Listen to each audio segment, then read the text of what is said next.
Judges of the court, all please rise.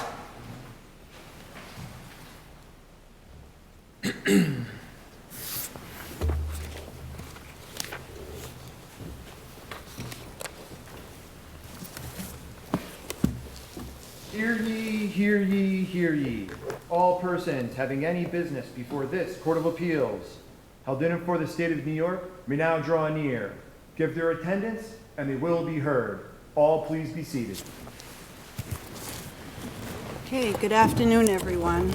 Before we begin oral argument, let's take a moment to remember the victims and the families that they left behind on this day 18 years ago.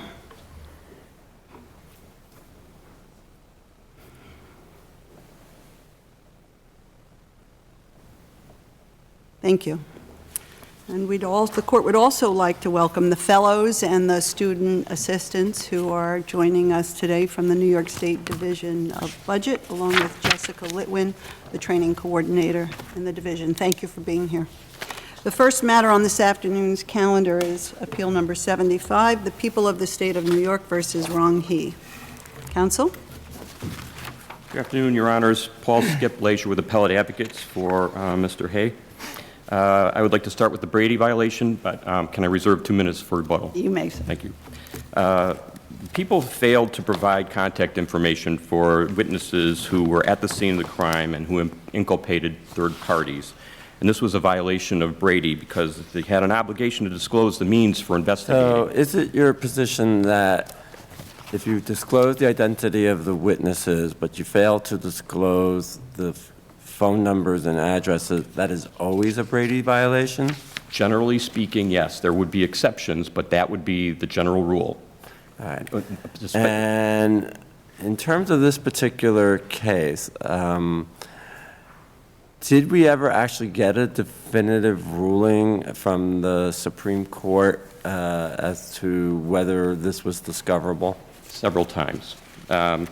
The main thing was that Justice... There seems to be a lot of back and forth in the record of basically, how to put this politely, passing the buck from one judge to another because they're in front of lots of different trial court judges.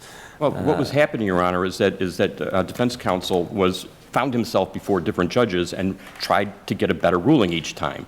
So he, in front of Judge Shillingford, he asked for this information, and the people said, no, we don't want to give it to them. We only want to give the witnesses the phone number of the defense counsel, and Judge Shillingford said that's appropriate. That was a ruling. Okay, so that's your position, that's the ruling we're dealing with? Well, that's the ruling we're dealing with, especially in light of... So when we measure whether or not this is material, in terms of whether it was a Brady violation, the third prong, do we look at it based on the information that Judge Shillingford had in front of her when she made that ruling, or do we use a retrospective lens looking about what happened at the trial to figure out whether there was a reasonable possibility that there would have been a different result? Well, with respect to whether there was error, you have to look at the trial. It's true. But whether it's material, I believe, has to do with what has been proffered. And we have a third-party possibility here of someone else who committed the crime. That's extremely material. Let me ask that question just a little bit differently. It's a somewhat unusual situation for a Brady case here where you have the people going to, well, the judge gets involved, right? The judge makes a ruling on Brady. Usually what you would have is the people fail to disclose something. The question is it material? Is it Brady? Is it exculpatory? And then we go through the steps, right? So the fact that there was a judge's ruling here, does that affect the Brady analysis in any way? I don't believe it does, Your Honor, because what the ruling did was to permit the people's position to remain. So that's the Brady problem. So in essence, it would be withholding but blessed by the trial judge. That's right. So the Brady violation has been approved. That's what it is. And that's not reviewed on abuse of discretion. It's viewed through the standard, as Judge Fein was saying, standard Brady lens. That's right. That's what I believe. The people offered to contact the witnesses and give the phone numbers. of the defense counsel. I believe what that did was to turn over the defense investigation to the witnesses. The witnesses then would have to decide they want to contact defense counsel. Why would the witness want to do that? And then actually do it in a timely fashion. That is not an adequate substitute for a defense investigation. Are there any proffered suggestions by defense counsel as to if the prosecutor had some concern, and that was the reason why they suggested that they go through the court? Did defense counsel take a position on that? Yes. First of all, he has offered something other courts have ruled on, which is a protective order preventing him from disclosing the information to his client. His client doesn't know the information, nobody's in danger. And if we can't trust the officer of the court to abide by a protective order, we have bigger problems than Brady. That was a perfectly reasonable alternative that would meet the people's problems with safety, which, by the way, there were none. There had been no indication of any threats made to anyone. See, but that's one of the reasons why I asked you the question that I did, because I think maybe at the time the judge gave her blessing to this method, that hadn't been established, but perhaps later on there was. I disagree. I don't think it ever was. The threats that were alleged came later, and they were against prosecution witnesses, not defense witnesses. These are defense witnesses who... I want to focus, if we can, on what the record establishes on the materiality, because any materiality analysis has to be closely tied to the record. And if I understand your argument, you're saying that there was perhaps another perpetrator, there were two perpetrators, and that's what these two witnesses would have provided. But isn't there also evidence in the record that suggests that this was really ultimately tried as a not whodunit, but a what happened case, right? Those are the two typical scenarios in a criminal defense. And it was a self-defense or justification defense that was put forward. And so how does that square with your saying that it's material because it would have gone to identification? Because the Brady violation foreclosed that defense. It prevented the defense from making the third-party culpability argument, and so he's left with a worse alternative. But didn't he try to bring some of this out anyway through the examination of the police witnesses, through their statements and the DD-5s, et cetera? He did his best, Your Honor, and the court told the jury you can't use this as evidence, only as impeachment. This was not... There's also a problem that we don't know what interviewing those witnesses might have revealed about other potential witnesses. That's exactly right. One of the things I was going to get to. Not only do we don't know whether the recantation by one of the witnesses would have been flipped because the jury heard that. We don't know what other witnesses that may have been turned up. This is classic Brady information that was never, he couldn't get at it because the club was closed. So it's not so much that it's exculpatory, but that it would lead to information that might That's the standard. This court's defense? In Andre W., it's the right to the defendant to discover potentially material witnesses. Was there ever a hearing held here like there was in Andre W.? No. No? You went through 4 judges, right? Shillingford, Judge Mangano, Judge Miller, and Judge Donnelly?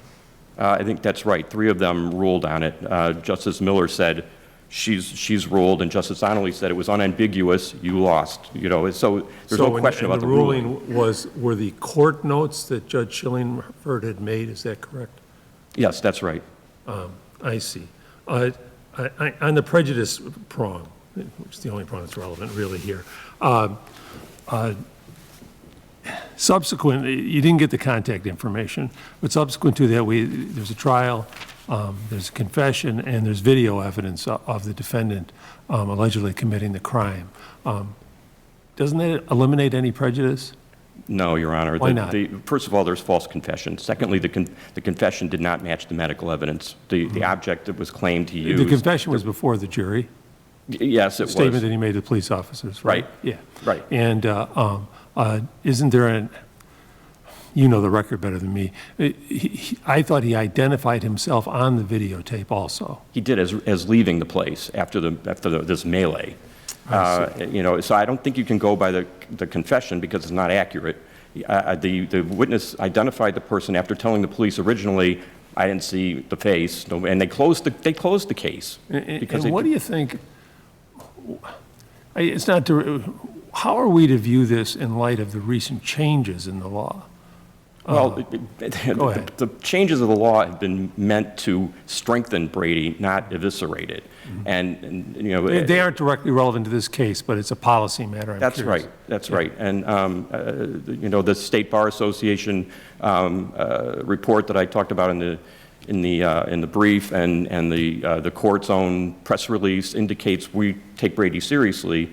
How can this conduct be reconciled with that policy? I don't know. Counsel, it's a Counsel, you little want to hard take a moment on the Peyton issue, please? Sure, Your Honor. The main thing I'd like to say about that is that the police should not be permitted to conduct an unconstitutional procedure in order to justify an unconstitutional situation that they had created. That's what happened here. There was a Peyton violation, and then in order to get probable cause, since they don't have it because it was a Peyton violation, they do a suggestive show-up. This isn't the reverse. You can use a suggestive What if there wasn't a Peyton violation? I don't know if I agree with you. Our case law says if you're in the hallway, that's a Peyton violation. Your Honor. It's hard for me to understand the expectation of privacy in that location. Okay, part of the problem is the people didn't bring the right witnesses to that hearing. We don't know actually where he was arrested.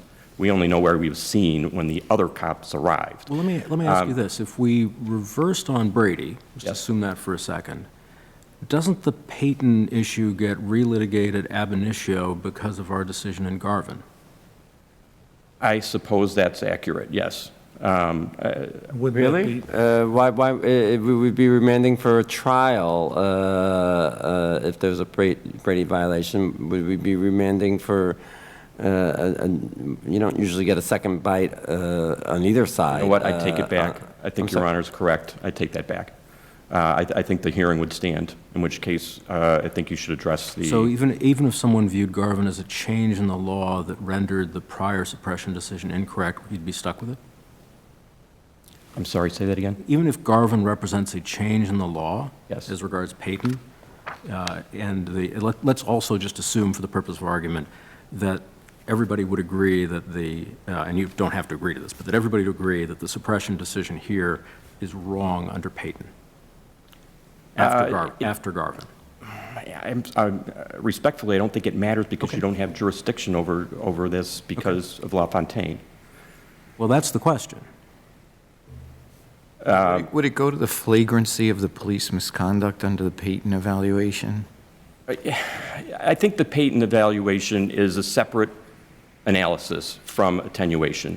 Yes, the flagrancy of it becomes part of the attenuation analysis, but it is what it is once the Peyton analysis has taken place. So they're not interrelated in that way. And counsel, was there a witness who called 911 and alerted the police to his location?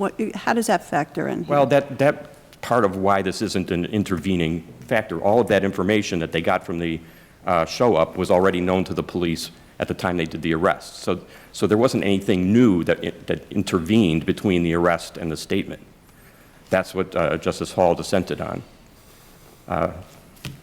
But we've never held that the intervening circumstances as, a necessary prerequisite. I mean, there's a lot of factors that go into a factual finding of attenuation. Well, that's true, but the other factors go our way. It wasn't too long a time.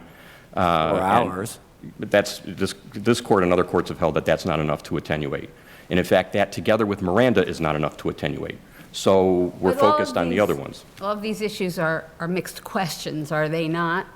All Yes. these individual, Except for the fact that the factors. appellate division used the wrong legal standard when it was talking about the interrogation occurring at a different location with different interviewers. It has nothing to do with attenuation analysis. Why wouldn't that go to the time frame and to the flagrancy? I mean, maybe we've never actually said that in this context, but why wouldn't that be relevant? Your Honor, no one has said that in this context, and I don't see how it would be relevant, because what we're talking about is what has happened between the timing of the arrest and the timing of the statement, and there being a different location. It's almost always going to be a different location. It's going to be different. But it's a break. It's a break. It's But it's not one continuous thing, and I think that's part of the analysis.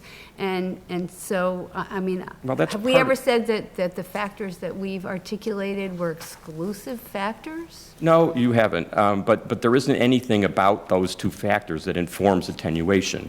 The way it does inform whether there's a break in psychological questioning in the question first context, that's very relevant to that.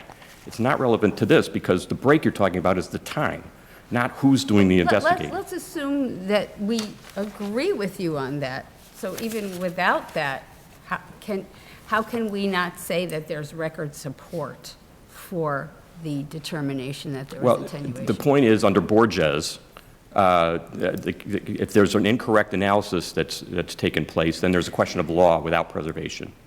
So that's. Thank you, counsel. Thank you. Counsel?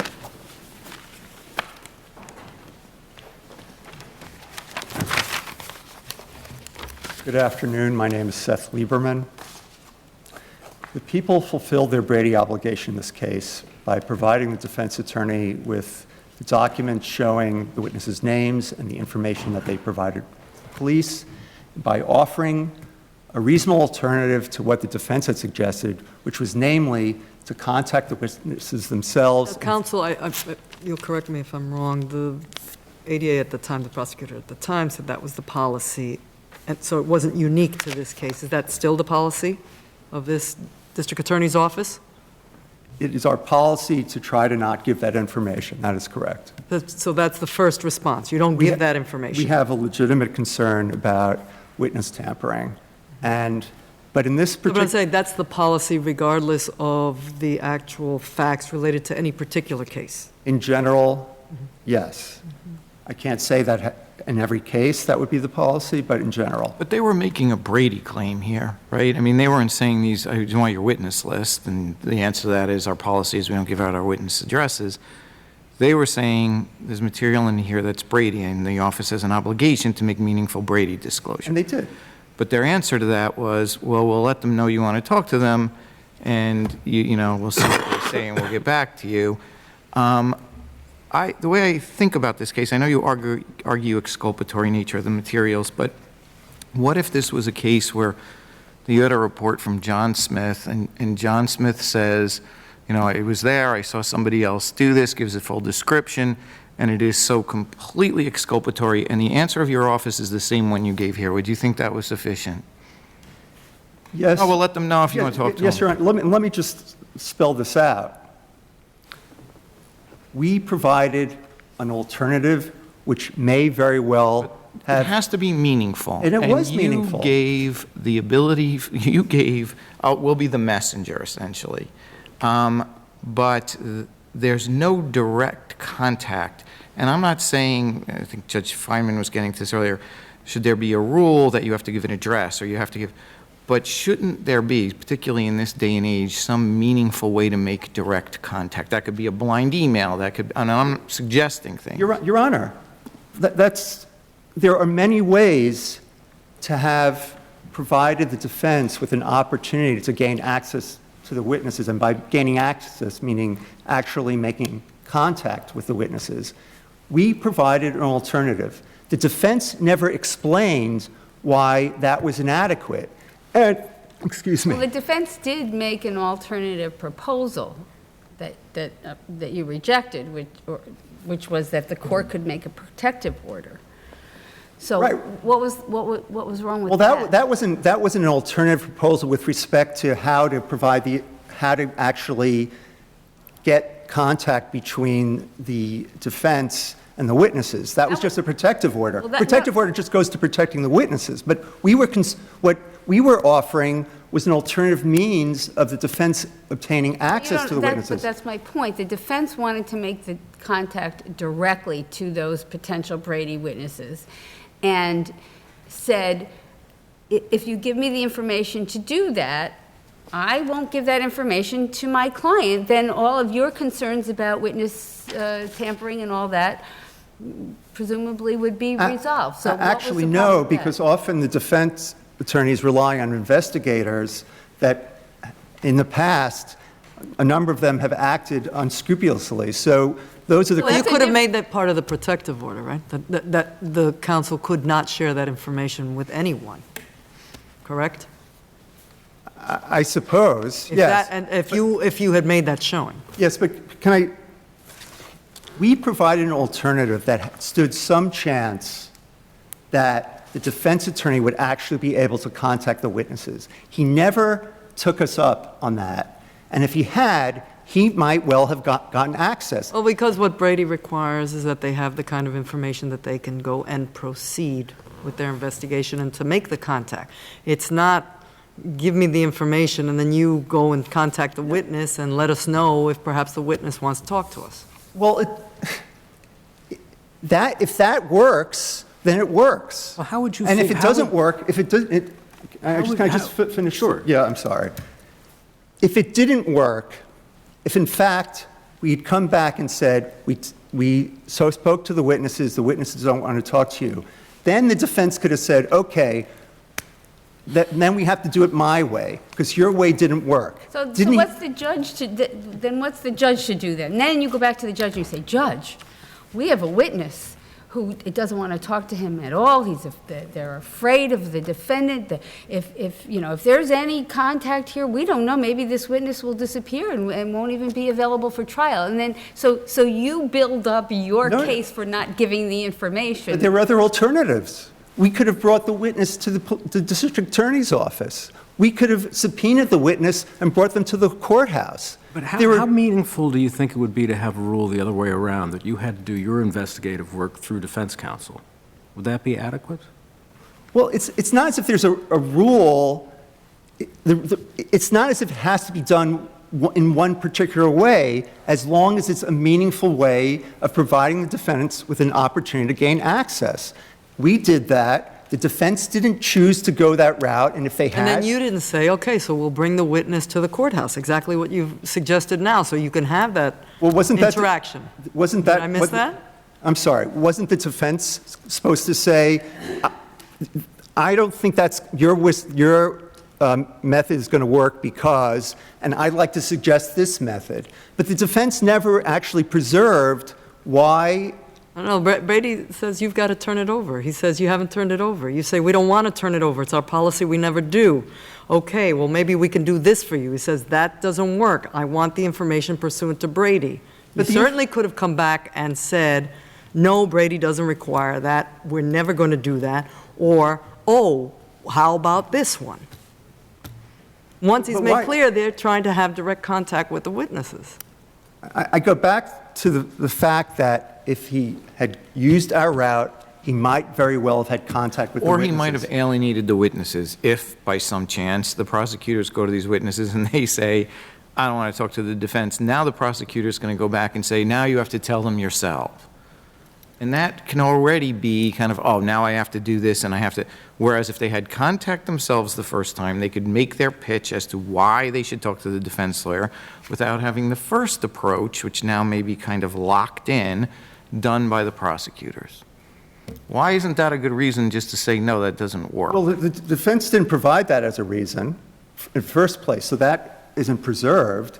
And second, the defense attorney might have faced a situation where the witnesses were fearful of the defense, and if the people had come forward first and saying, the defense attorney wants to talk to you, that might have actually put the penumbra of the people's office around this request. Counselor, this sounds rather speculative to me, and what I am having trouble understanding is why this doesn't run afoul of Andre W., that says that you have to have a founded fear for witness safety, not just a general policy that you're afraid of witness tampering. And every answer that I've heard you give here has all boiled back down to, hey, that's our policy. You get to try that first, and if that doesn't work, then we'll see what happens next. Well, we're generally concerned because of past experience.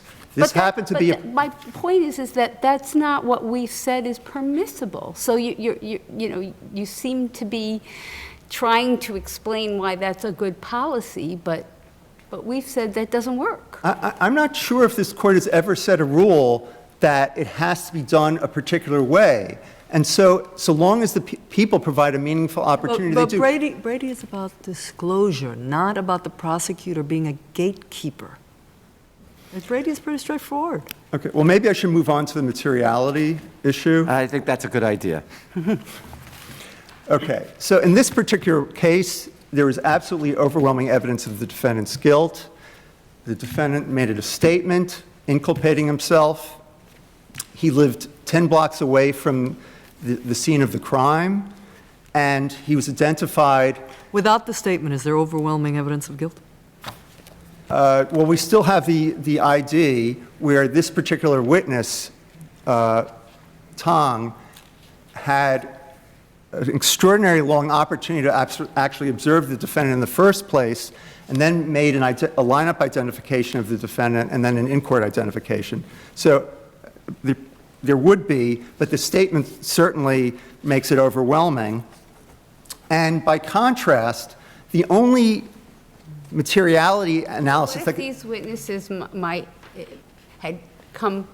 willing to come forward with exculpatory evidence, and the defense then changed its tactic and instead questioned the confession itself? Isn't that possible? I mean, here you have somebody who's speaking through an interpreter, and maybe would raise that it was an invalid confession, but chose a different tactic here because he didn't have that exculpatory. Well, actually, he did make use of those reports. The content of those reports actually was before the jury, and he did make use of them as if it were exculpatory. Yeah, but for what purpose? What was the jury instructed? For two purposes. Yeah. Well, he was permitted to suggest in summation that the accounts in those reports contradicted the witness's accounts. But putting that aside... That's not evidence in summation. What was the instruction to the jury?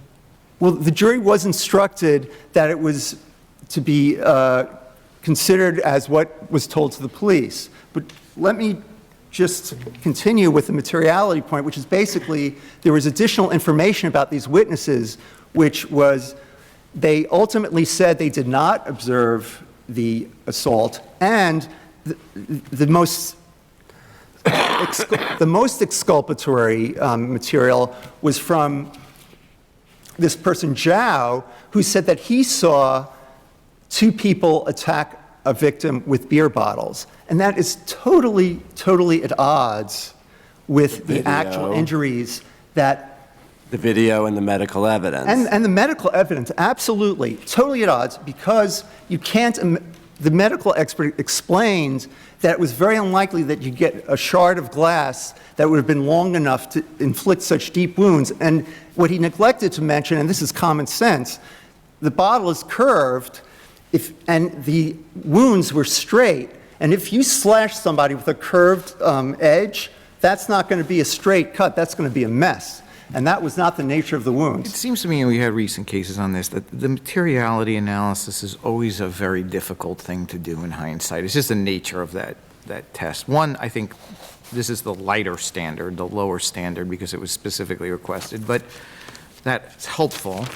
But it isn't so much, okay, we had the evidence at trial, and now we weigh that against these reports. That's a hard thing, because assuming this is exculpatory and it was withheld, they never got a chance to develop the record as to what those witnesses would actually say and how they would say it. So it's a difficult analysis to do.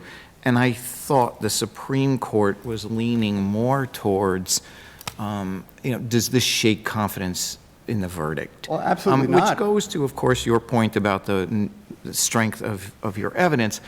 But the harder question, I think, particularly here then, is how would this have fundamentally altered the defense theory of their case, perhaps from a self-defense to a misidentification and that, to me, is what the argument would be here in terms of the confidence one would have in this verdict. This does not at all enhance a lack of confidence in the verdict, because you actually have additional information about the witnesses. I mean, and in fact, the second witness, who was the 911 call, it's not even clear that that was exculpatory, because he merely talks about having said in the 911 call that a friend of his was the victim of the assault, and then two guys said they were going to come back with guns, but it wasn't clear who those two people were, and if they were even involved in the assault. But with respect to Zhao, the total picture is totally at odds with what happened. And so you can actually envision how this would all play out. Because if anything, if he had put the witnesses on the stand and they had testified to what they had said in their reports, they would have been devastatingly impeached with the information that they later gave to the police, as well as by the nature of the wounds. But isn't the whole purpose of wanting to talk to the witness themselves that what came through the police reports may not be the whole story or may not be accurately reported, and so on and so forth. So it seems like your premise sort of fails, because that's the whole reason for the contact in the first place, and we don't know what speaking with Zhao or the 911 caller would have led to either. So judging materiality only based on what you say would have happened doesn't seem to be the right way to approach it. I don't think that's the correct way to look at this, because you have to base probabilities, and it is ultimately a determination of probabilities on the information that's known at the time. And the information that's known at the time ultimately is not exculpatory. And you could actually make that argument about any police report, because they talk to a witness. That witness might actually say he didn't see anything, but you could say, well, if the defense attorney had gone to talk to that witness, maybe that witness would have actually inculpated the person. You can only make the analysis on the information that's available. Well, and the information that was available was that two people said two people were involved. Well, only one person said that two people were involved. The second person, it wasn't clear who those other two people were. The first person said he saw them attacked with beer bottles. That isn't correct. And it's also the defense burden. It's not our burden to establish materiality. So the defense has to spell out how it actually is going to impact. He can't start speculating and said, well, if we talked to them, they would have changed their story. They would have provided a better story. That's not how it works. The defense has to spell out a reasonable alternative way if it would have panned out. He's in the realm of speculation if he's saying it's going to get any better than what it was in the reports. And what was in the reports wasn't good at all in the totality. Thank you, counsel. Thank you. Counsel? Thank you, So Judge. why isn't it pure speculation, as he suggests? Your Honor, the whole case would have been different had they been able to speak with these witnesses. Yeah, but he argued that you abandoned your pursuit of any remedy. What did you do after Judge Schillingford's ruling? Nothing, because he made the offer of the alternative. The people Did and you the court offer would any not other accept that. Did you offer any other alternatives? No. Did you come back? Did you ask for a hearing? It's not his burden to do any of those things. That wasn't my question.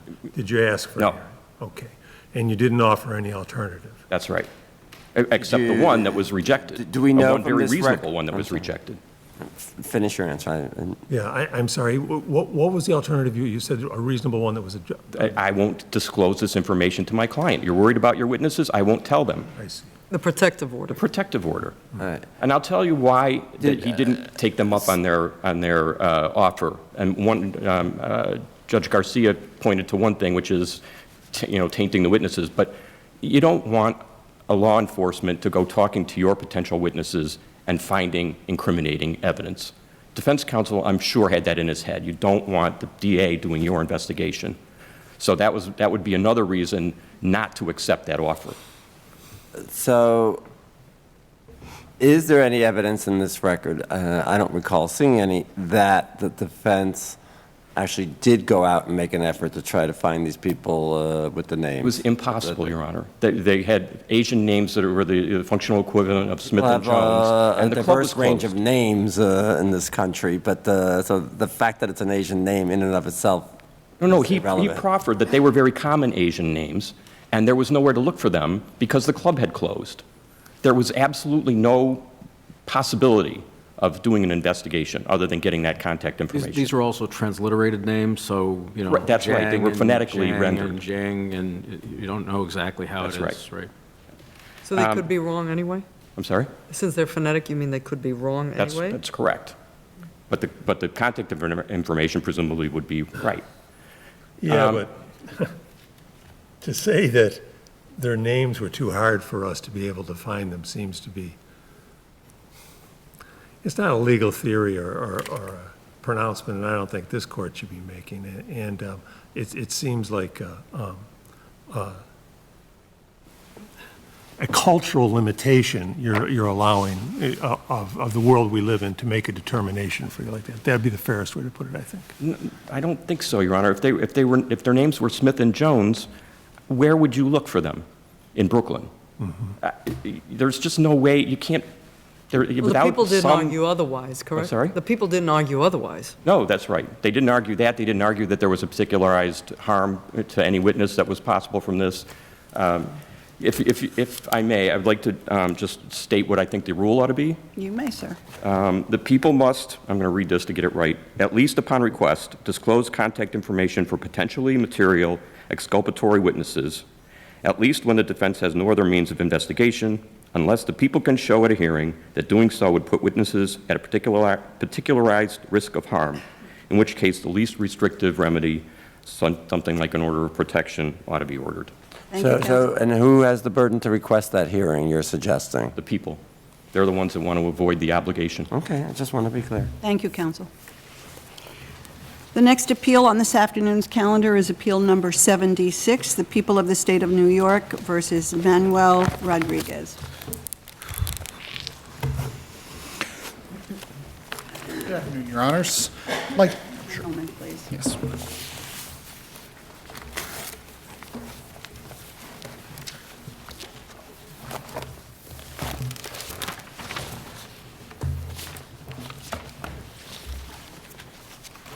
Good afternoon, sir. I'd like to reserve 3 minutes for rebuttal, if that'd be You may. okay. Stephen Strother from the Office of the Appellate Defender on behalf of Manuel Rodriguez. Manuel Rodriguez did not engage in a taking in this case. Instead, he withdrew money from his own bank account after a taking But had to already... find that, I mean, this is a sufficiency case, right? So we all know the rules on a verdict sufficiency challenge. They get every reasonable inference, the people, like most favorable. So to say he just took the money out, I think ignores the entire line of conduct up to that point, which is opening the account, checking the account, somehow getting a card to the person who actually puts the check into the account, and then withdrawing all the money.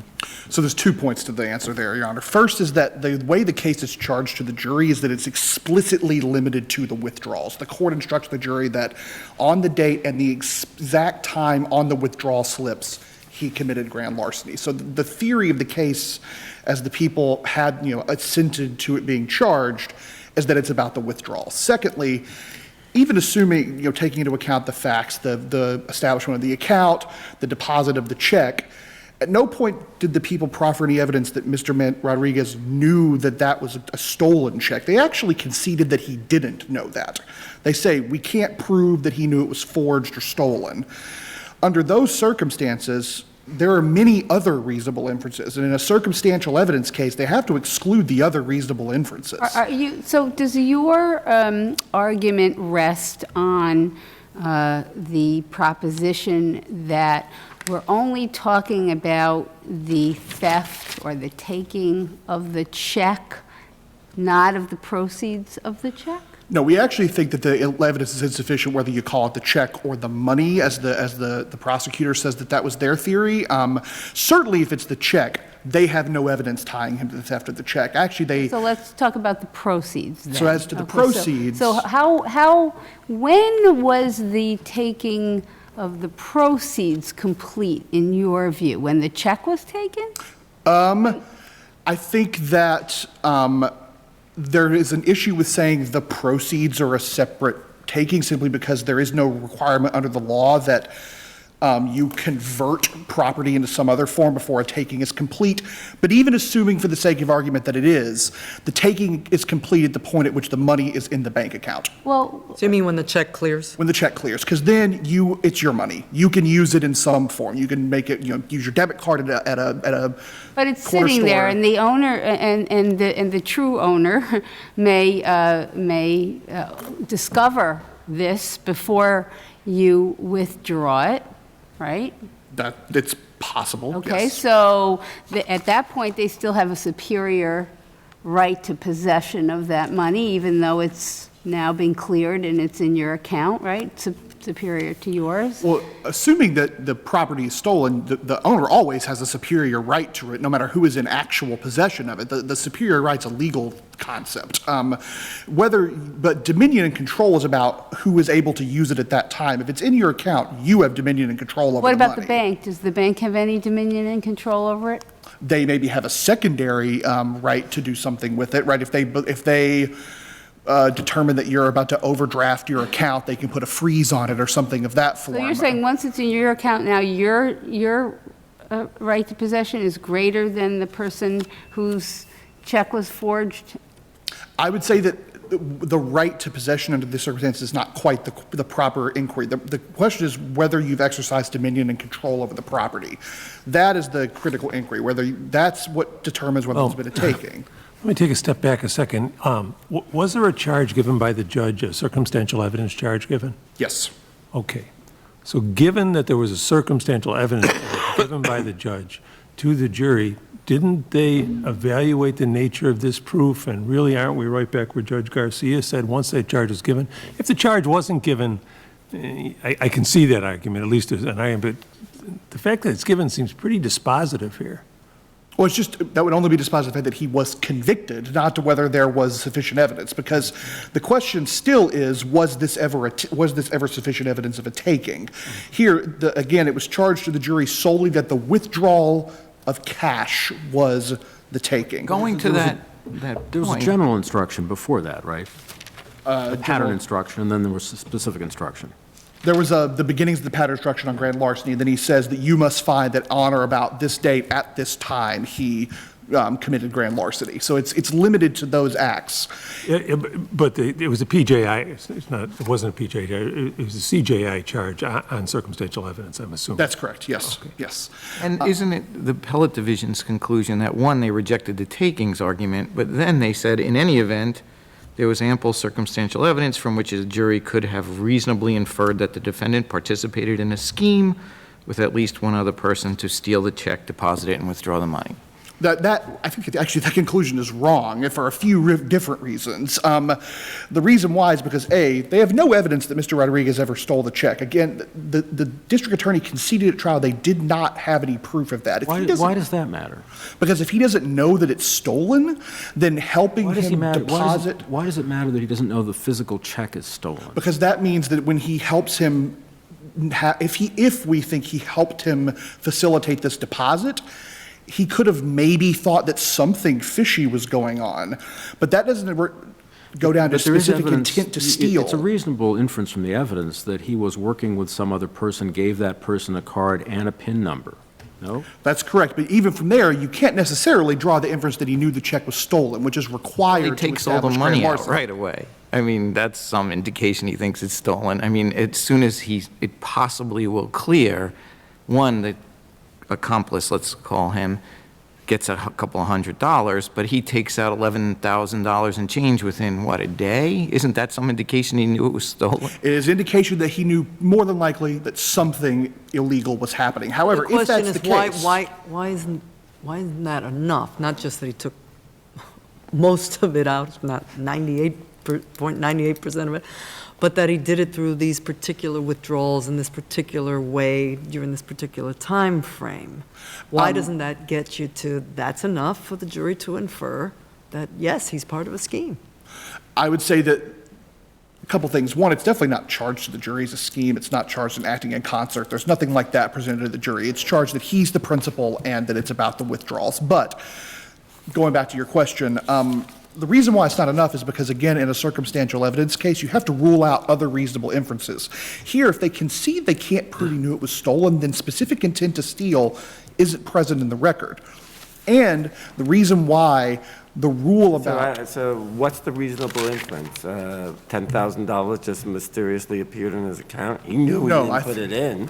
It would not be a mysterious appearance. I think you could say that it could have been... See, even on top of that, in every case you have to rule out reasonable inference. The standard is the same, beyond a reasonable doubt. What evidence gets you there? You have to rule out reasonable inferences of innocence. Of course you got to rule those out. I think that applies with direct evidence, circumstantial evidence. It's how you get to that ultimate conclusion. I think that, see, when I look at the case, I'm thinking, I'm in my own head, I'm saying to myself, is he arguing to me that there should be a different standard for circumstantial evidence cases than for direct evidence? Are you saying that?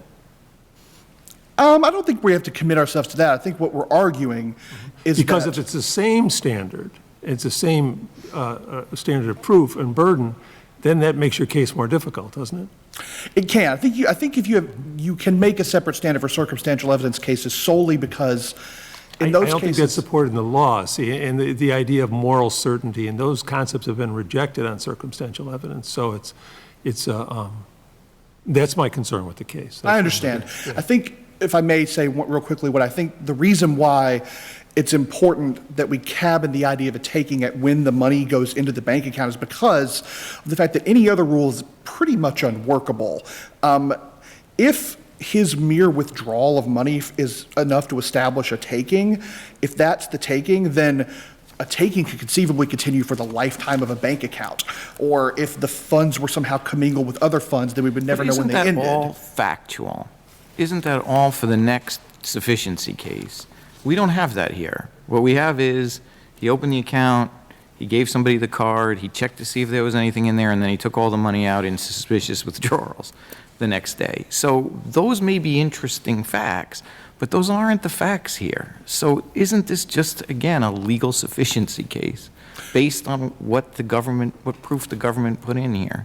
It is a legal sufficiency case, but it is also a case in which this court is going to be, for the very first time, required to consider whether withdrawal of money from a bank account is a taking. That is something that has never been considered before. Not if we go on the alternate ground the appellate division went on, which is under the circumstantial proof submitted in this case, there was a larceny. The problem with the appellate division's finding is that it ignores the fact that the prosecution conceded that they couldn't establish that he knew the check was stolen, at which point you can't prove intent to steal. It's not possible for them to do that at that point. If you can't prove intent to steal, you don't have grand larceny. The appellate division's decision just ignores those facts. This court can't do that. Well, why can't you prove intent to steal by showing that you intended to avail yourself of that money to the exclusion of its rightful owner? Because if you can't prove that he knew the check was stolen, then that means the check may have been for payment of a debt. There are many other things that check could be for at the point at which you can't prove he knew it was stolen.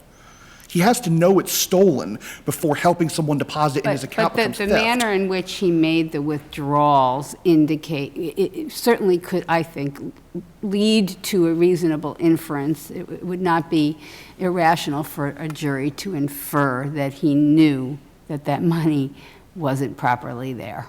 even if he knows the money is not properly there, that actually doesn't establish grand larceny. It establishes something perhaps like criminal facilitation, where if you know a crime is probably being committed and you take action to help them, then you've committed that crime. I think this is one of our other points, right, that there are multiple other criminal offenses that this maps onto pretty well. Grand larceny is a very odd fit for this set of facts, and that's because this court's never really considered a case like it, whereas facilitation or money laundering maps almost exactly onto these facts. Thank you, counsel. Thank you. Counsel?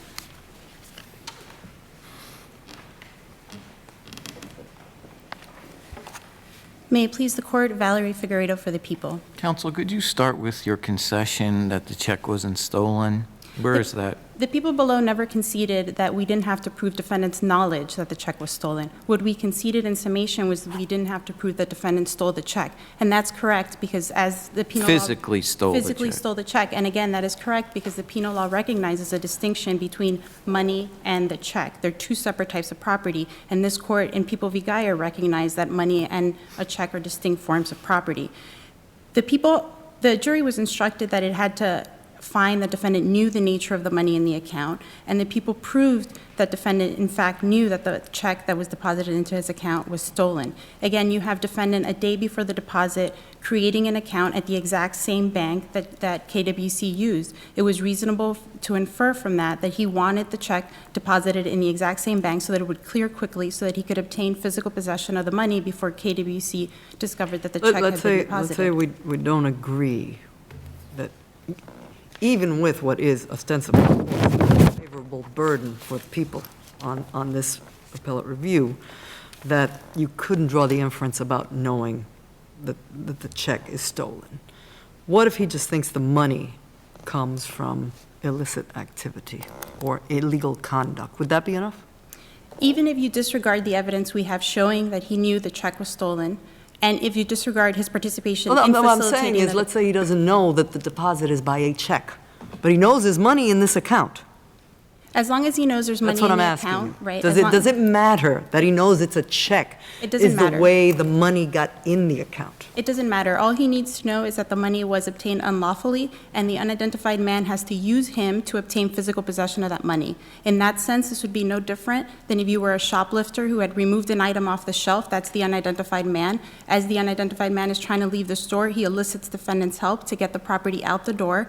If defendant knows the property is stolen and still helps in that, People v. Robinson makes clear that one who participates in a larceny while the crime is ongoing is guilty of the larceny. So what part of the, given what you've said, what part of the crime is ongoing? Why isn't he just the person who's got possession of the stolen goods?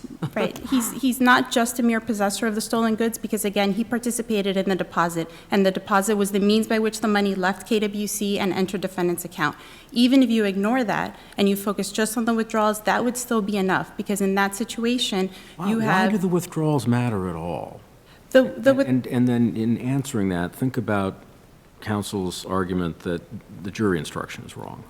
The jury instruction was not wrong. We'll start with why the withdrawals matter. That is, suppose he'd taken the money, it sat in his account, and he didn't withdraw it. Is there still a larceny under your theory? There's still a larceny of defendant. The larceny's completed even before the withdrawals. The larceny could be deemed complete even before the withdrawals. Well, is it? Or is it not? Could you prosecute him if he didn't withdraw it? If he had participated in the deposit, as we proved, Yep. then he would still be guilty of the larceny and we could have prosecuted Okay, it. so do the withdrawals matter The at all? withdrawals do matter because the withdrawals not only show that defendant knew the money was unlawful, that was not rightfully his, it showed his intent to appropriate that money, and it also was the means by which they physically secured possession of the money. It was them essentially carrying away the loot. So So you're using the withdrawals essentially as proof of the larceny that was completed by the deposit, not themselves as larceny. That's not correct, Your Honor. The larceny certainly could have been deemed complete with the deposit, and People v. Robinson makes clear that the fact that that liability could have attached for the principal at the point in time the deposit occurs doesn't mean that the crime is over for all purposes. And so you think the jury instruction is correct? The jury instruction is correct because although the jury instruction focused the jury on the withdrawals, which again is a part of the taking, so it would be correct even on its own, nothing in the instruction precluded the jury from considering defendant's entire course of conduct over the span of the entire scheme, including his opening of the account and his participation in the deposit.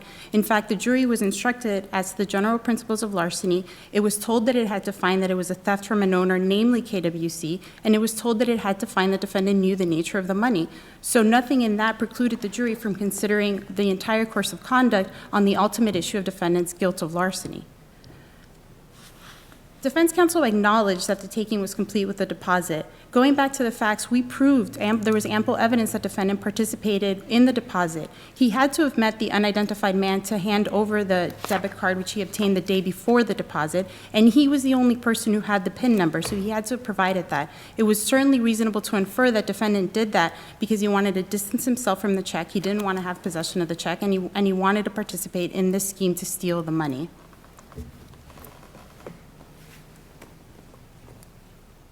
If there are no But your position is he doesn't have to know there's a stolen check, right?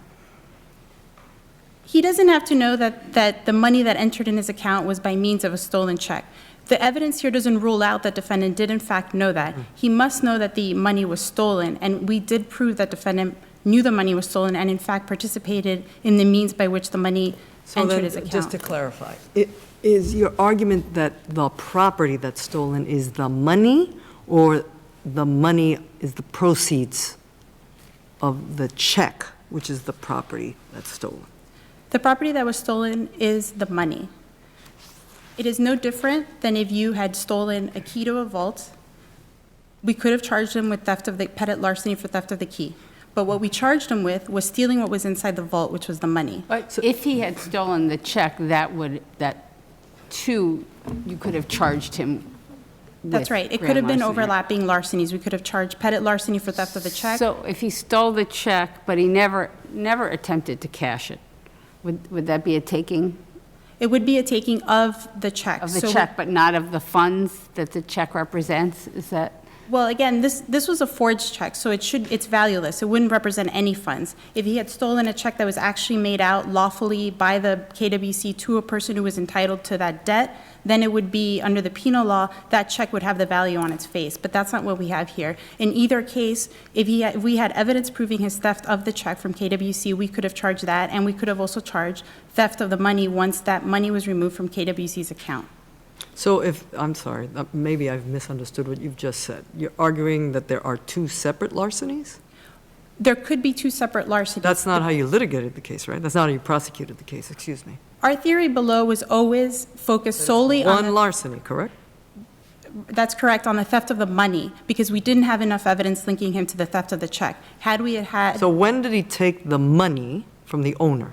Defendant took the money from the owner when the check was deposited. At that But point... he didn't do that. He didn't have to... So your argument for that is because of what he has done to facilitate that being done by someone else? That's the scheme argument? That's right. He didn't have to physically take the money. He was an accomplice to that, and he was an accomplice to that because he created the account, he gave his debit card, and he gave the PIN number, and all of that was needed for that money to enter that account. There's no distinction between liability as a principal and accomplice, so even if he was an accomplice, he would still be guilty. Is he correct that you prosecuted this as the defendant was the principal? I know you're saying there's no distinction, but I just want to know your position on that. We did prosecute it as if he was the principal working with the unidentified man to steal the money. If there are no further questions, we ask that you affirm. Thank you, counsel. Counsel? Just getting to Judge Rivera's recent question there. The reason why it matters whether it's the money or the check is because if it's the money and the deposit is the point at which the taking is complete, again, he didn't actually deposit the money, and the judge did not charge acting in concert. The words were never actually mentioned during the trial once. And the judge specifically instructed not that the deposit was the taking, but that the withdrawal of the money is a taking. That's critical because at that point, the evidence only establishes that somebody else deposited the check, perhaps with Mr. Rodriguez's assistance. However, Well, the jury would, certainly with his assistance, no? I think it's a fair inference that he assisted in the deposit of the money. However, what the point being here is that the jury was not asked to determine, did Mr. Rodriguez act in concert to complete a deposit that is a grand larceny? They were asked to determine, did Mr. Rodriguez, acting as a principal, commit grand larceny when he withdrew money from his own bank account? If that's what the jury was being asked to decide, then certainly sufficient evidence wasn't presented to find him guilty of that. That is just not in the, there's no evidence in the record about whether there's no decision from this court that a withdrawal is a taking. And secondly, there's no instruction to the jury about acting in concert. There's nothing that they're deciding about him working together for a scheme. That's just not how this case was presented. So why isn't it going to 155.05, you're focused on the taking. Why isn't it that he's withholding the property from the owner? Withholding is usually used in slightly different circumstances than a trespassory taking, which is what we're talking about here. Their theory is that it is a trespassory taking, that the withdrawal of the money is the trespass. Withholding of money is often used in different circumstances than that. So I don't believe it would be a withholding crime, simply because withholding... Well, he's certainly, it could be inferred by the jury that he is making it more and more difficult for the owner to be able to track this check and to get the money, right? One could argue that, although there are circumstances... By the quick turnaround on the withdrawals, once it clears, using the same bank so that it will clear quickly. Yeah, I think there's a stretch inference that the use of chase really makes much of a difference in this case. There's literally a chase on every street corner in New York City, so to infer much from it is, I think, a stretch. But it's not an unreasonable inference. I would say it's an unreasonable inference to say that someone chose a chase on purpose when there's a chase on every street corner. That is so much more susceptible to innocent explanation. Why is he going to Coney Island, then, to that chase? Within about an hour of going to another chase. Again, Your Honor, we've conceded that it shows that he likely knew something was fishy about what was going on here. Thank you, counsel. The next appeal on the calendar is the people of the state of New York versus Omar de Leon.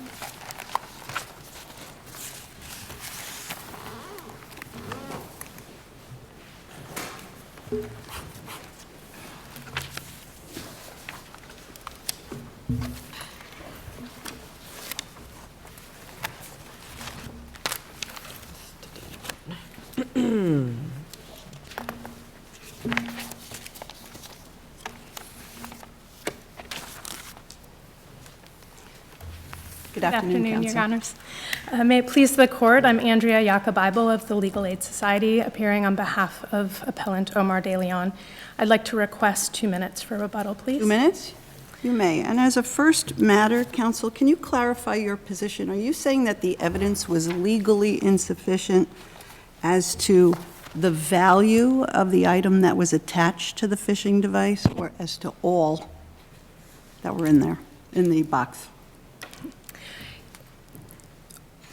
Both, Your Honor. So under point 1, it's our position that the evidence was legally insufficient because an attempt crime with an aggravated element with no attached mental state that has not yet occurred requires evidence of specific intent to both commit the core crime as well as to cause the aggravated element to occur or to believe that it exists. So under point 1, we're saying... What about if there was a $2,000 check attached to the bottle? If there had been a $2,000 check... He doesn't really get out of the mailbox yet, so it's still an attempt. So you're saying you had to know there was $2,000 check on the end of the line? Yes, Your Honor. If it's still an attempt, and if he had not yet established dominion and control over that, then there would need to be proof of, but those are not the circumstances that occurred here, Can I Your ask you Honor. about that for a second? Sure. The way I read our very, very old Harrison case, which involved the slightly lifting the wallet from the breast pocket of somebody on a trolley, the little movement under somebody else's control makes that a completed larceny. So if I'm, and tell me if you think I'm wrong, but under Judge Garcia's example, if the $2,000 check is attached, there's really a completed larceny. Exactly, Your Honor. What if the bottle hasn't moved at all? They just pull it out of the bottom of the mailbox, but the check's attached. So now it hasn't moved even a centimeter out of the breast pocket, but the thing is attached, the bottle is now attached to a check on the bottom of the mailbox. Right, Your Honor. So on page 25 of the opening brief, we concede that in that case, had a $2,000 check attached to the bottle, then it would have been a completed fourth-degree grand larceny because the evidence would have been. I guess my point is, can it also be an attempt? It seems to me, again, we just back to legal sufficiency of the attempt. So what they really just need to show is, with the requisite intent, they took or attempted to take this property that belonged to someone else, and you have certain ways you can show that. So in the hypothetical, let's assume it was an attempt that's lying on the bottom of the mailbox, but it's stuck to a $2,000 check. I think they get that. The issue I have here is there's no evidence of it being stuck to anything, right? Correct, Your Honor. And that's our point, too, that even if you find that a general larcenous intent is enough, then the prosecution here has failed to present any evidence as to establishing the value of the property. What about the dangerously close analysis? So I think that we have held in a number of cases that an attempt crime has been committed, where the defendant's at the location at which the crime will occur, with the necessary instrumentalities. I think both of those fit here, right? Even if the conduct constituting the crime had not yet been commenced. So if that's the case, and we have intent to commit larceny, which I think is the core crime, right? And why wasn't he dangerously close to committing that crime, knowing that there were $3,000 or more in money orders in that box in which he had placed, in fact, he in some ways had gone further. He actually placed the device in the box. Why do we even need to know whether it was attached to his device or not if he came dangerously close? Right, Your Honor. So the fact that that the prosecution introduced evidence that there were money orders of $3,050 in the mailbox is not evidence as to value of what he was dangerously close to stealing, because this is unlike the completed crime in Mitchell, which respondent relies on. So in Mitchell, the wallet's contents were established. Inside the wallet was a credit card. Here, the value of the envelope contents that he caught on his phishing device was never established. It's as if the wallet in Mitchell were empty. But actually, that's a little bit different, to take Judge Stein's point, that I now understand, is kind of when you throw the bottle into the mailbox, right? Is it really just then a question for the jury? Did you get dangerously close to sticking to one of those envelopes that we know were in the mailbox that had over $1,000, I guess, in money orders or whatever they were? So why isn't that right? Because, Your Honor, there are gaps in the prosecution's proof here. There's a lack of evidence, and it's just far too speculative on this record. We have no information about how many envelopes were in the mailbox overall, how many envelopes contained money orders. But don't we still have, no matter what they got out, that person knew that they were knowingly possessing stolen property? Would you say that's correct? You stick the device into the mailbox, everything you take out is stolen. The person doing that knows Absolutely, that. Your Honor, Right. yes. Doesn't that Isn't that what happened in Mitchell? Isn't it the same thing? You knowingly possess stolen property. That's it. Now, what's inside the envelope, that varies from envelope to envelope. But, and so some property you knowingly possessed and some you were dangerously near to possessing it. And see, that's what I'm having a hard time with. Why isn't Mitchell just dispositive of this? Two things about that, Your Honor. So one of the questions here is, what level of larceny is this, right? So I understand. So I understand. if he's That's a dipping little in, separate analysis than that has to do with the core crime element. It's a little bit different than what we're talking about right now. Just stick with the knowingly possessed. right, but he's knowingly possessing stolen property, but he does not know what the value is. All right, so you will concede that he knowingly possesses it. Then we're into the analysis of whether or not he has to know it's $3,000 or whether that's an aggravating strict liability factor that comes afterwards.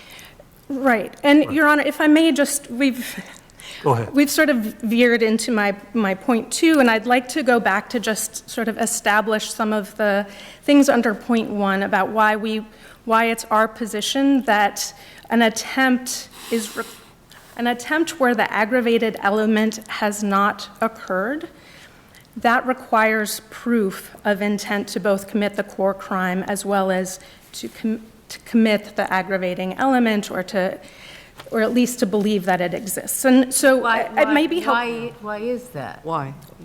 Okay. Well, okay, it may be helpful to just back up and say to begin what we agree with. What are the points of agreement? So we all agree that for a completed crime of grand larceny, if you steal something, even if you don't know the value, then you're culpable for its value because that you've caused the harm, and that's this court's holding in Mitchell. That's not what we have here. We also agree that in an attempted crime, when the aggravating element has actually occurred, then strict liability attaches. Again, the harm has occurred, and therefore it's appropriate to impose strict liability. That's this court's holding in Miller and Foulon. Again, that's not what we have here because the value, the aggravating element, has not occurred. And this court held in Coleman that where an attempted promotion If we disagree with that premise, that the aggravating element has to have occurred, do you lose? If we would, if that's your position, if the court finds that there are not these distinctions, that we're outside of, if we're not outside of the realm of Mitchell and Miller, but instead we're within that, then under point one, then you're disagreeing with our contention, which is that under Coleman, that Coleman required that to support the attempted promotion of prostitution of someone who was younger than 16, that the prosecution needed proof that Mr. Coleman specifically intended to both commit the core crime of knowingly promoting prostitution and to traffic in someone younger than 16 because he believed that the person he was attempting to traffic was 15. So in contrast, the completed crime of trafficking someone who's younger than 16 does not require any proof of specific intent because the aggravating factor would actually have occurred in that case. And that's when it's appropriate to impose strict liability. But when the aggravating element has not occurred, then it's inappropriate to hold someone criminally liable to a higher degree of culpability when they neither intended for it to occur nor did it actually occur. Well, it's possible that was the legislative intent. Tell me how it's not the legislative intent. You may not like that outcome, but if it's the legislative intent, that's what the law calls for. But You've got to go across the street to deal with it, right? Well, Your Honor, if I may, I see that my time is up, but if I could answer the question.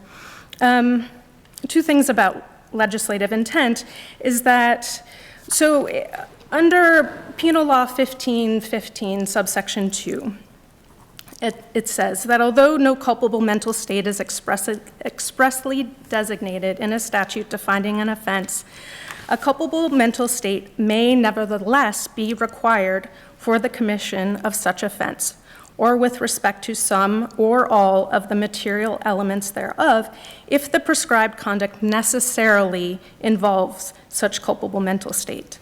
And a statute defining a crime, unless clearly indicating a legislative intent to impose strict liability, should be construed as defining a crime of mental culpability. And what we're asking this court to consider is that in the context of attempts are different. Attempts where the aggravating element has not occurred are different, and there's no legislative intent here to impose strict liability in an attempted grand larceny when the value of the property has not been established. Thank you, counsel. Counsel?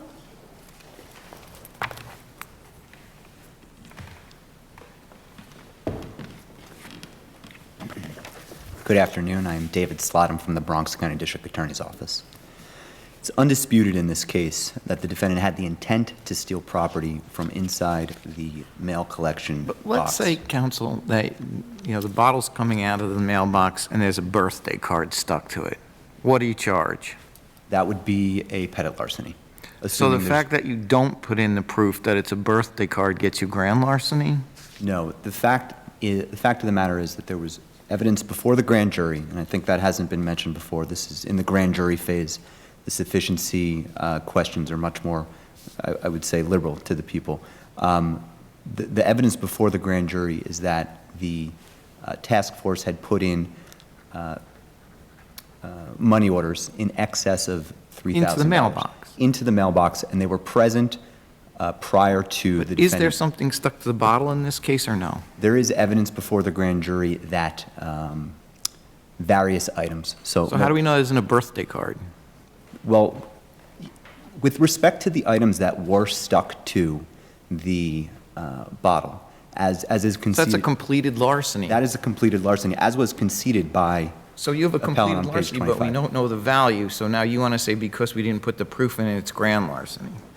Well, no, because, as was said before, the defendant got dangerously close to stealing those So money there's a orders. completed and an attempt? Yes, that could be argued. It wasn't charged that way, but it certainly could be And so argued what that if the police put a loaded firearm in the mailbox?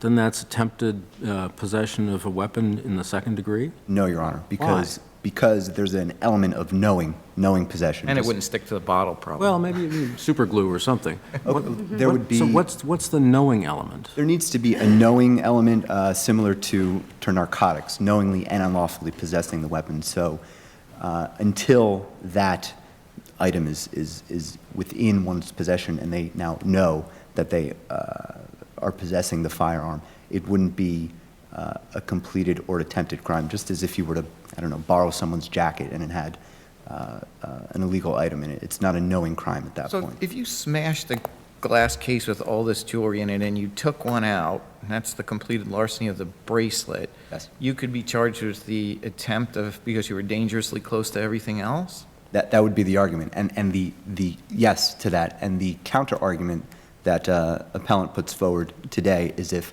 you did do a smash and grab, and assuming there's no burglary aside, assuming there's a smash and grab and you don't grab anything, that's a B misdemeanor. That's an attempted petty larceny.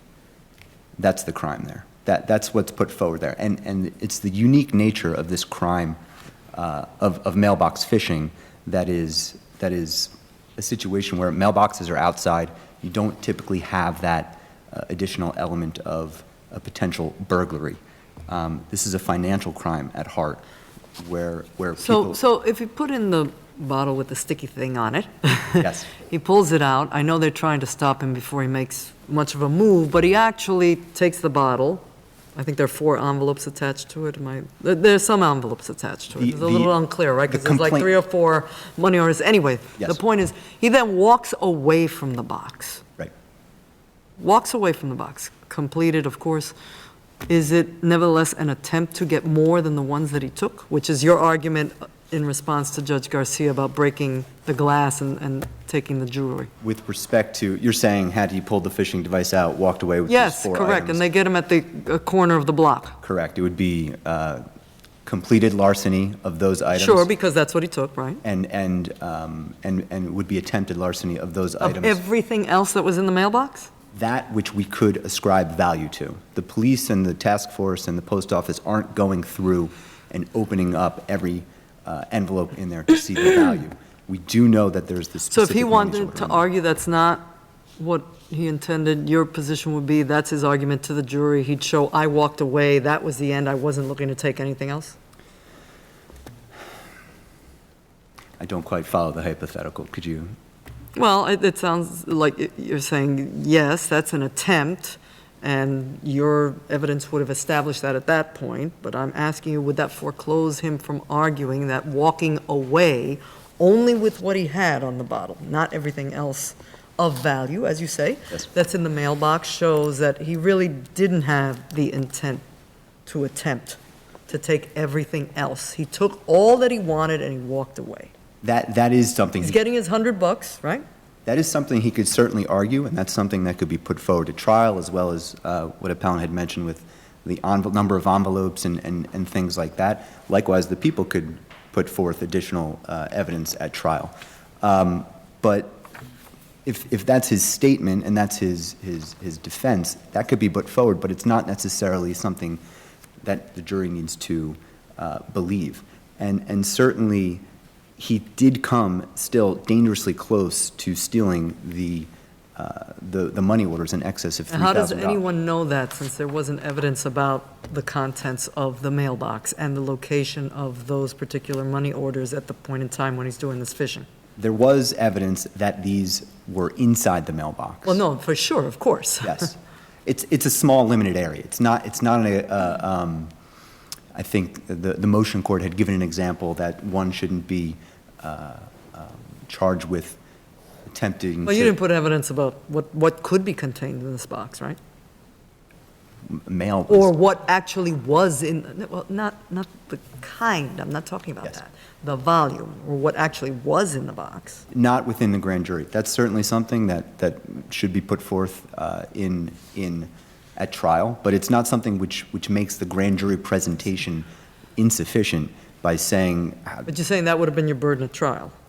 I don't know that it would have necessarily been a burden, but it would be a smart piece of evidence to put in there. When he takes this, let me take a step back. He's so dangerously close that there's nothing he could do to further the attempt of this crime without actually completing the crime. He's come to an agreement, a financial agreement with some individual that he's going to fish in this mailbox, get paid $100. He either makes or obtains this special device used to take mail out of the collection box. He arrives at the early morning hours. It's 1 a.m. after people have presumably deposited mail for the day. It's at the end of the month when bills and rent are due. There's no question he committed a crime. The thing that concerns me is that the severity of the crime isn't determined by anything having to do with his actions, but rather by what the government decides to put in the mailbox. So you could put $1 million check in there, it would be a worse larceny. That would be an attempted grand larceny one. The defendant is fishing with the hope, but also with the risk that he's going to get a big payout here. And I would say there's nothing unusual about the. Well, no, but he's, well, either you believe him or not, right? But the position is that he's doing this for $100. He's actually think not supposedly keeping the. That's certainly mail? that would be a really good defense argument his at defense, trial. okay. But it's not a proper inference to be made at the grand jury stage. The inferences should be made in the light most favorable to the people. And as the appellate division did in this case, they took that statement to mean that he's trying to take as much mail as he can. And certainly, if he were to show up to this person who's paying him with one letter and it's a thank you card with nothing in it, it's going to hurt his chances for future employment in this manner. But there's nothing unusual about the police looking at the penal law, trying to hit certain thresholds to effectively and efficiently use their limited resources to address a constant major issue in society. This is a financial crime at its heart. This is the attempt to try to steal cash, Couldn't you checks. just, if you want to deal with that issue, go to the legislature and say, make it a D or an E or a C felony to go fishing in a mailbox, regardless of what they get, or That would be, and that's something which has been done with ATM machines, and that could be done. However, Isn't it a Well, federal it's done felony by- already to steal mail out of the mailbox? yeah, I mean, it's a crime, but again, this is a financial crime at heart. This is people putting checks, money orders into the mail with the belief that it's safe, and this opportunity to steal is happening. The opportunity is on thousands of street corners throughout the entire state. The New York Times article that we cited in our brief mentioned that in New York City alone, there was 3,000 reported incidents in 2018. That's up from 2,800 the year before in 2017. This creates, if you follow the defense's theory, a low risk, high reward if they get away with it, and that can't be the legislature's intent. Thank you, Counsel. Thank you. Counsel?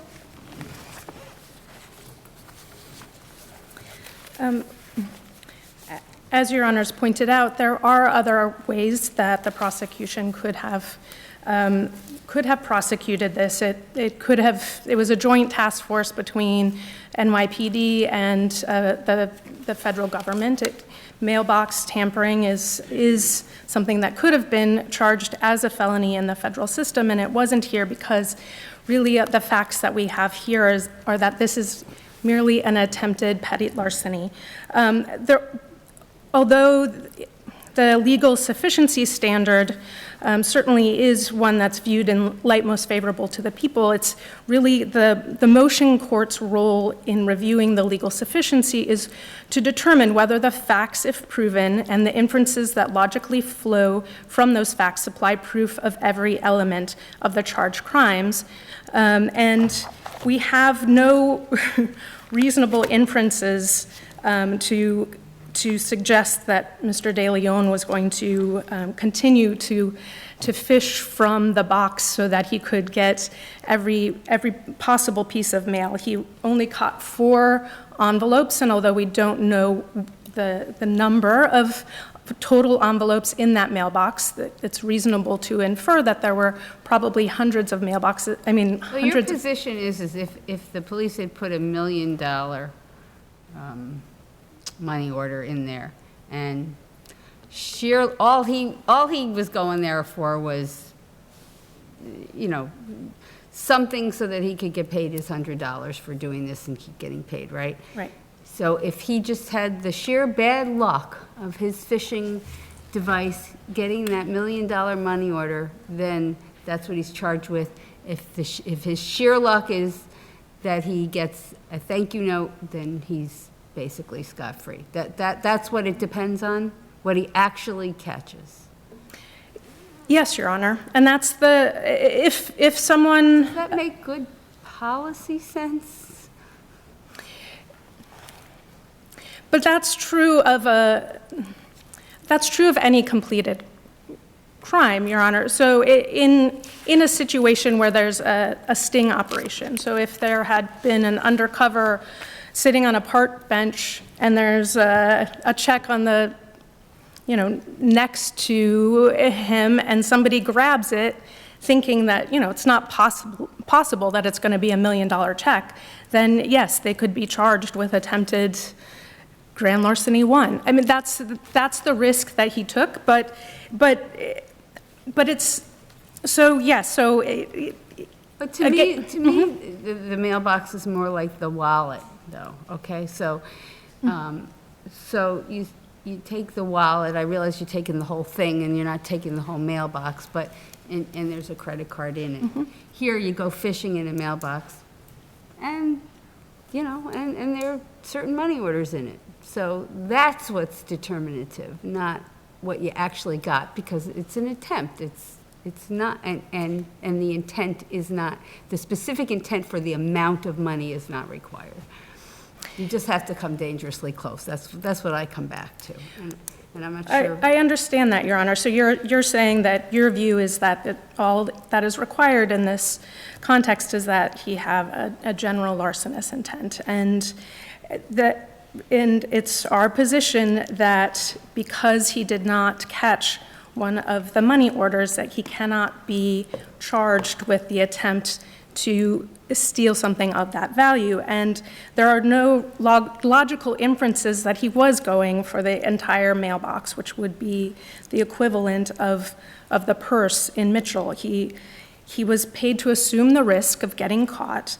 There was no evidence that he was paid a bonus if he did get something of value. But why would the legislature be less concerned about attempting, right? But with your argument, I'm not quite understanding that. Why would the legislature see it your way, which is, as I understand your way, is if you complete it, that's horrible, right? That's horrible. We want to address that.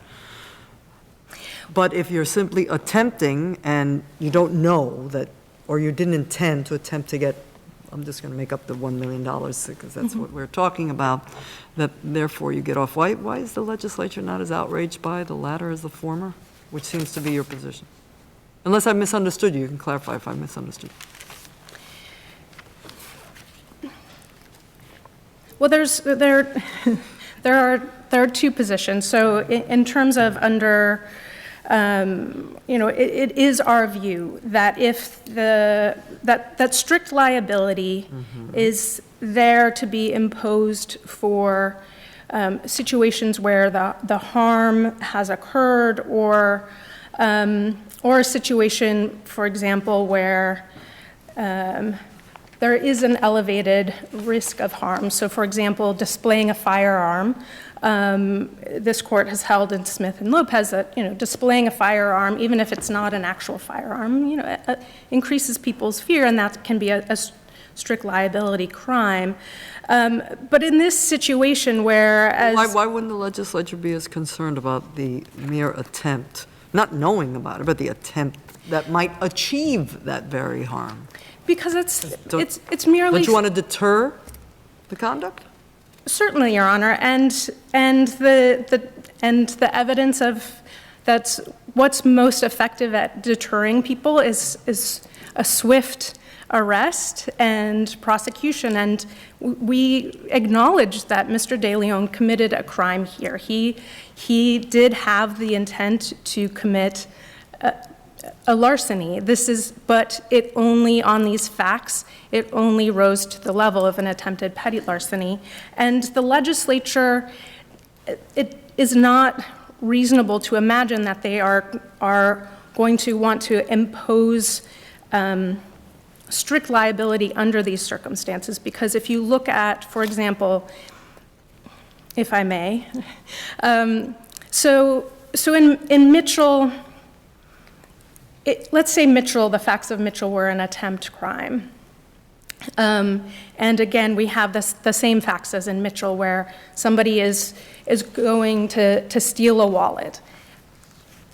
It's reasonable to infer from those facts that the person reasonably believed it was likely that a credit card, which the legislature did deem to be grand larceny in the fourth degree, that there's a credit card inside.